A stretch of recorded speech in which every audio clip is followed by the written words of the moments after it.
Bagalji, munsel ta' boros, amara, kaxxi kbar mitluqin bla doċċ u ħafna affarijiet oħra. F'dawn il-filmati meħudin matul il-jum tal-erba' tidher b'mod ċar it-telqa li qed tiddomina l-lokalitajiet ta' Swieqi, San Ġiljan kif ukoll ta' Sliema. Dawn huma 3 lokalitajiet li jilqgħu ħafna turisti matul is-sena li allura jiġġeneraw ħafna skart, iżda aktar ma jgħaddi żmien aktar qed tikber din il-problema.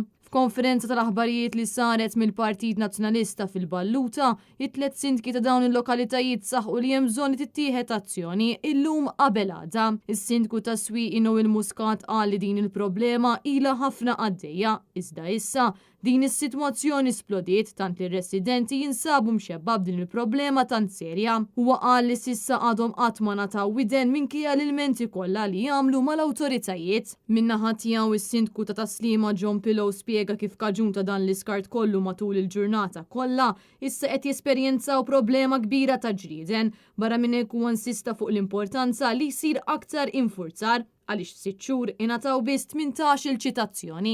Is-Sindku ta' San Ġiljan Guido Dalli min-naħa tiegħu qal li hemm bżonn li ssir diskussjoni bejn il-kunsilli lokali u l-awtoritajiet sabiex jiġu implementati soluzzjonijiet għal lokalitajiet aktar notfa. Apparti minn hekk huwa saħaq fuq il-fatt li hemm bżonn azzjoni b'mod immedjat għaliex din il-kriżi laħqet livelli inaċċettabbli. Il-President tal-Kumitat Reġjonali tal-Lvant Anthony Kirkhope sostna li din il-problema għandha tiġi indirizzata għaliex hija sitwazzjoni ferm inkwetanti. Anthony Kirkhope qal il-kuntrattur li jiġbor l-iskart jista' jiġbor biss dik il-borża li tkun skedata għal dak il-jum u għalhekk meta tinħareġ borża f'ħin ħażin jew ġurnata żbaljata din qed tibqa' hemm għal diversi ġranet. F'kummenti ma' Net News il-koordinatur tal-Kunsilli Lokali f'isem il-Partit Nazzjonalista Charles Bonello qal li qed issir pressjoni kbira fuq il-Kunsilli Lokali meta dawn fil-fatt m'għadhomx responsabbli mill-ġbir tal-iskart. Rabat lill kunsilli lokali permezz ta' mima uffiċjali illi ma jistgħux jagħmlu ġbir ta' skart addizzjonali, jiġifieri tixrid ngħid jiena.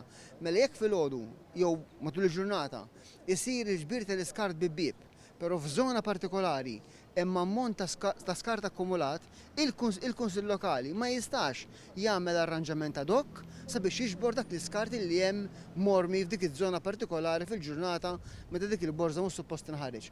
U allura għalhekk il-kunsill lokali spiċċa bid-deħ marbutin sabiex jieħu azzjoni fejn hemm bżonn. U allura ir-responsabilità taqa' kollha f'ħoġor il-Gvern. Apparti minn hekk Charles Bonello saħaq fuq l-importanza li tittieħed azzjoni illum qabel għada sabiex nipproteġu r-reputazzjoni ta' pajjiżna fil-waqt li jkollna lokalitajiet notfa. Ma nistgħux aħna nibqgħu bħalna magħluq u nħallu l-affarijiet jibqgħu għaddejjin. Għalhekk l-appell tiegħi huwa ejjew npoġġu bil-qiegħda sabiex insibu soluzzjoni għal din it-traċedja li jagħmel il-Gvern fil-qasam tal-ġbir tal-iskart u naraw kif nistgħu mill-iktar fis possibbli ikonna soluzzjonijiet tajbin sabiex il-sitwazzjoni terġa' tiġi għan-normali. Giulia Falzon għal Net News.